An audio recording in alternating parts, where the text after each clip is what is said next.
తక్కువ లేక రుక్కము ఏమీ కొలవలేదు నాకు. వేయడానికి రాజ్యము ఎకరానికి ఏనుగులు సవారు చేసే గుర్రాలు ధనము ధాన్యము రొక్కం రాజ్యం ఏమి తక్కువ ఇంకన్నుండుకొని మీ నాయన శ్రీనివాసపురం మామిడి చెట్లు కావులు పోయేది జరగకనా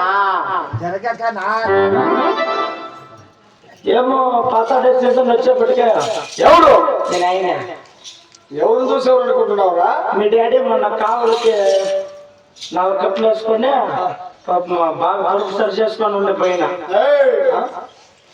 మా నాయన కంట కలమాయమరా. ఏమో నైట్ వచ్చిందంటే సెల్లు కదురుకుంటా ఉంటాడు మామిడి చెట్లు కావులకు పోయి.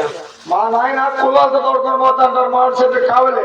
మొన్న ఎన్నికేళ్ళు దిక్కొచ్చిన వాళ్ళ పీడికి విన్నానికి వచ్చిందా ఎక్కువ చెలుక్కలేంటే పైన 2,000 కూలాలు మా నాయనకి ఇచ్చింటే మా ఇంటికి ఎత్తుకొని వచ్చింటాలే. ఇప్పుడు ఎట్లా అమ్మేస్తారో తినేస్తారు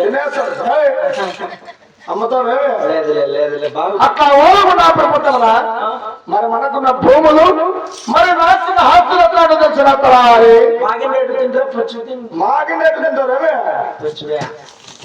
తెలుపు తాలకి ఎట్లా బాగా బతుకున్నా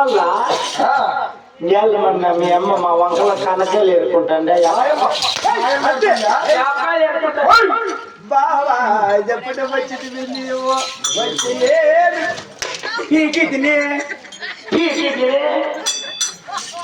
పిల్లముండా కొడుకులకి పిల్ల బుద్ధి చేతులకి ఇస్తే ముద్దులకి అమ్మేస్తాయి అక్కడ మేము అమ్ముతామా వాళ్ళంతా పనులు చేయాలి. నీ గురించి తెలుపుదేవా మరి మాకున్న భూములు తెలుపుతున్నాడు అలాగే తెలుపుతండి. మధ్య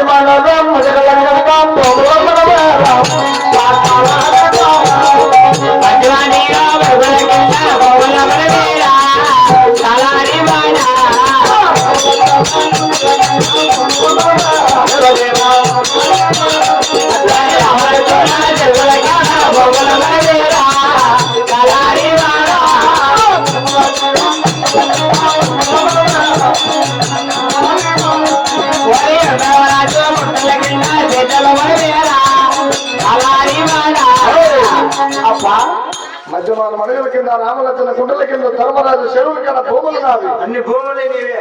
మధ్యమాన మడుగుల రామలచ్చన కుండలు ఇన్ని తనుకులేస్తున్నాయి. పక్కవారు చేతాలు చూడగా పట్టగలుగుతూ ఉన్నాయి. మన చేతం చూస్తే తెల్లకెట్టు గుడ్లు పెడతా ఉన్నాయి. అందుకని ఈ చేతి విషాదం వచ్చారు జరుగుతున్నవా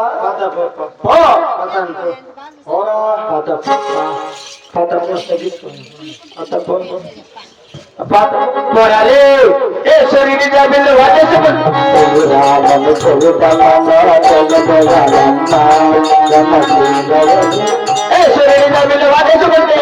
పోరాలి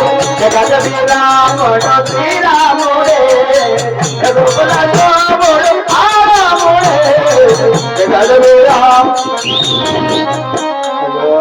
రాబోయేది కదా నా పుట్టకొచ్చు కదా సత్య మా అన్నగారులక్క 3 ఎకరాల జమీన్ ఉంది. 3 ఎకరాల జమీన్ కుదవ పెట్టేసినాడు. గాలి వానలో వాన నీటిలో బాగా కాసలాటకి ఇసుపెట్లాటకి పోతాడు. 3 ఎకరాల జమీన్ కుదువ పెట్టేసినాడు. కాసలాట ఆడి ఇసుపెట్లాటలు ఆటాడే ఇది ఓరు గాలి తెలుసు. 3 ఎకరాల కుదువ పెట్టేసినాడని తెలుసు. గాలి వానలో వాన నీటిలో మా రెడ్డి గారు సేద్యం ఏ రీతిగా ఉందో ఇప్పుడే మధ్య మనమడుగుల వద్దకు వెళ్ళి విచారించనుగాక.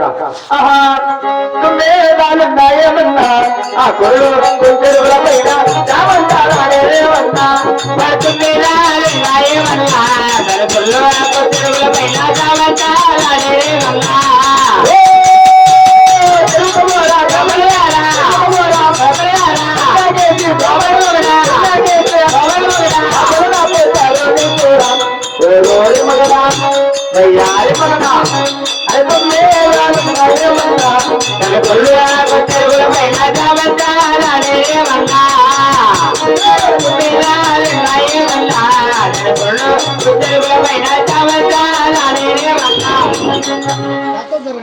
ఇంకేం జరుగుతుంది